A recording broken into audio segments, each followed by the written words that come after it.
பசி பிறந்ததும் ருசி பிறந்தது, ருசி பிறந்ததும் பசி பிறந்தது. பசி எடுத்ததா? சாப்பிட்டீங்களா? மகிழ்ச்சியாக சாப்பிட்டீங்களா?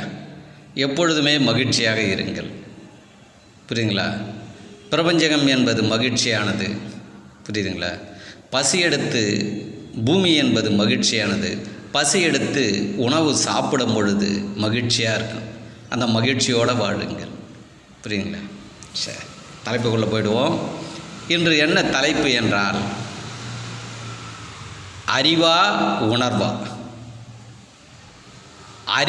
உணர்வில் இருந்து பிறந்தது அறிவு என்று நான் சொல்லுவேன்.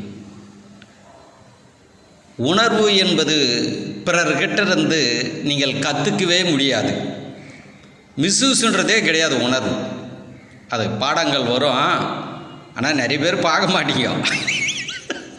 ஏன்னா நீங்கள் பிரச்சனையாகிறதே பார்க்குறாளுங்க. ஏன்னா அறிவாளிங்க இல்லை, அறிவை சார்ந்து இருக்கிறவங்க. ஆனால் கொஞ்சம் பேர் பார்க்குறாங்க, சும்மா சொல்லக்கூடாது, கொஞ்சம் பேர் பார்க்குறாங்க. அவங்களுக்காக இந்த வீடியோ. புரியுதுங்களா? அவங்க இதை தான் பார்ப்பாங்க. ஐயா நமக்கு வேணாங்க, ஐயா உன் அறிவை உன்னோட வச்சுக்க.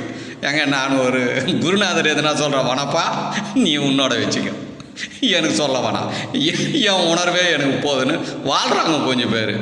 அதனால் அறிவை ஐயா ஏன் ஐயா நீங்கள் அறிவை இப்படி சொல்கிறீங்க? அது பிரச்சனையும் புரியுதுங்க, எந்த வம்பில் மாட்ட விட்டுரும். புரியுதுங்களா?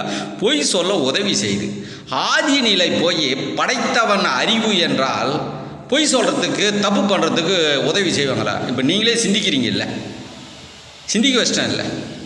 ஏதோ உணர்வை இப்போ நான் ஒரு பழம் சாப்பிட்டேன், ஏதோ ஒரு நிலை உணர்ந்தேன், உங்களுக்கு கடத்தவே முடியாது நான். அப்புறம் சென்டரில் யாருமே ஆறு இல்லையா, அப்புறம் எதுக்கு இந்த குருநாதருங்க?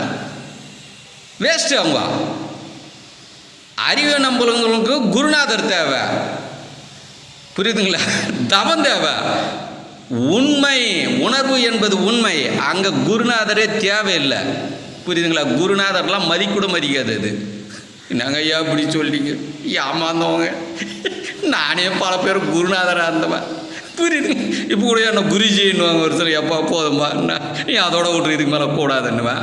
புரிஞ்சுங்க? அறிவில் உணர்விலிருந்து அறிவு பிறந்தது. நன்றி, மகிழ்ச்சி.